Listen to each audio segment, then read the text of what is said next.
Hello everybody, I've been working on this here Arduino home automation system, and what's different about the one that I'm working on is I use inputs and outputs to control each individual light along with a website.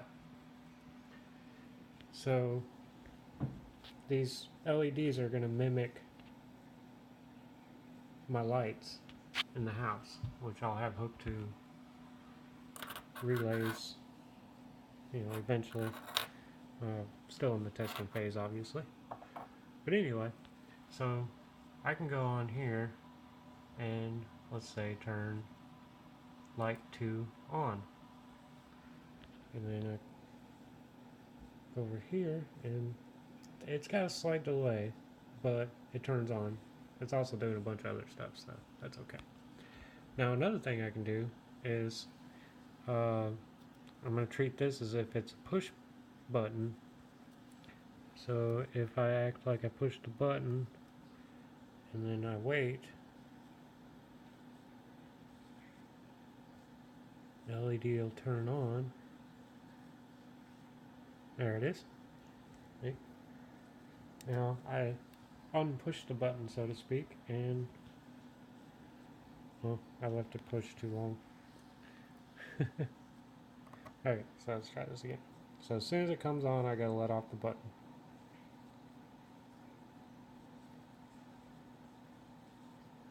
Alright, so it came on, I let off the button. Now that should stay on. Also, if I go to the website and refresh the page, I now have light 2 and light 5 on. So LED 2 and LED 5 are still on. And then I can also try to turn on or push button for another light. So I plug that in, LED comes on, unpush the button.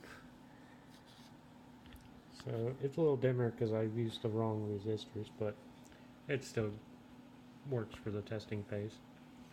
So now if I refresh the website, I should have light 14 on right there. So if I want to turn, let's say, light 5 off, and turn that off, and then come over here, and oh, it's already off. That was quick. And then I'll turn light 2 off, and light 14, turn it back off.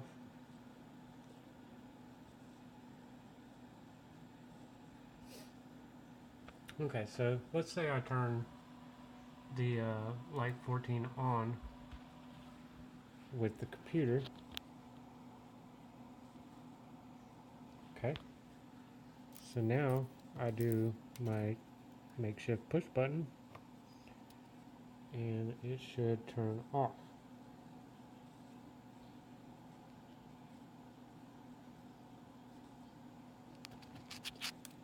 Okay, so now if I refresh the website, of course, I'll set up the website to where it automatically refreshes every so often or something. I don't know, I'll figure that out. But anyway, refresh the website and it shows that it's off. I've also designed this controller to do temperatures, so I can have 3 different temperatures. And eventually I'm going to design the website where I can name each one of these. Now I can turn all the LEDs on, or all the lights on, with one push. However, for some reason, if light 1 is on, 1 through 8 does not turn on at all. But if I turn light 1 off, the rest work fine. So I haven't figured out what the issue is there. It might be in the chip, who knows. But it's coming around. I know the lighting sucks, but I don't know. I think it's pretty cool. Let's see, what else? Oh, I also set it up to where this last channel here would mimic my garage door. So if I push, I'll turn all the lights off so that you can see that LED. So all the lights off. Pretty cool. So now if I hit close door, which it thinks it's open, because I forget which one it is. I want to say if I jump, I think this is channel 16. If I jump that, I believe that will show my garage door closed. Nope, that's the wrong one. It lit up an LED.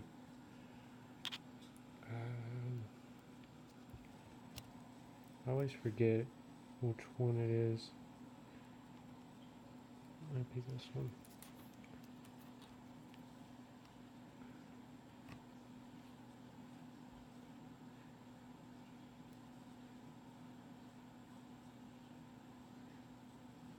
I think it is that one. There's nothing lit up.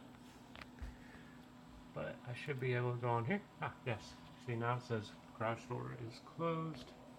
And I can hit open door. So let's say I click open door. Click it. Now this last LED should come on for 1 second and then turn off. So that mimics me pushing the button for the garage door, which I'll use this mechanical relay to actually push the button on the garage door. So I can sense whether the garage door is open or closed, and also be able to open or close the garage door from anywhere, basically. What else? So we got temperatures, we got garage door control, we got lights, and eventually, once I get it all installed in the house, I'll be able to just go over to the light switch, which I'm going to replace the light switch with a button because I couldn't get the software or the programming correct for a light switch. Because if I leave the light switch on, so let's say I turn the light switch on, which would be the same as plugging this in. Alright, so that LED is going to turn on. Which one is it? So that one will turn on, and as it goes through the loop, it's going to be like, hey, we need to turn this back off. So it's just going to basically on, off, on, off, on, off every time it goes through the loop, which is quite annoying. And I could not figure out a better way to do that. So this will work. So, I don't know. Push button, and I ordered some that have their LED illuminated.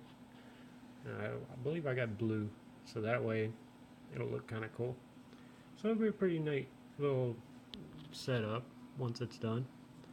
And the nice thing about using these chips, which are the, let's see here, the 74HC595 chips, basically shift registers, is I can do more than just 16. I can keep daisy chaining them. And then I also got these other ones, which are CD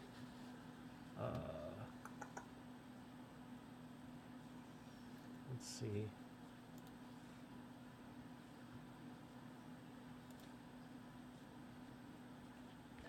here we go, CD4021B shift registers.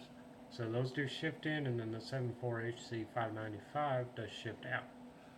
So that way I can use these for detecting inputs, which will detect if I get a 5 volt 5 volts of power to that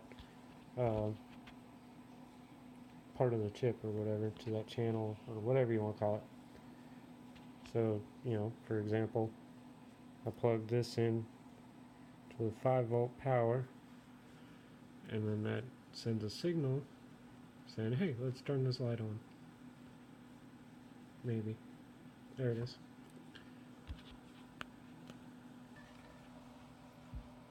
Now, I was able to duplicate my breadboard setup in this programming program called Fritzing, and it allows me to be able to do the breadboard. It looks a little neater, I guess. So the idea is, you know, each one of these will have an input in and output, so it'll get information from the switch and put information out to the relay. As you can see here, here's the shift in, and then those are the shift out registers. And I got the PCB designed with this software. However, it's a little more expensive than I'd like it to be. So I plan to redesign it, or design it again in a different software that I'm going to have to learn. But that'll happen in time.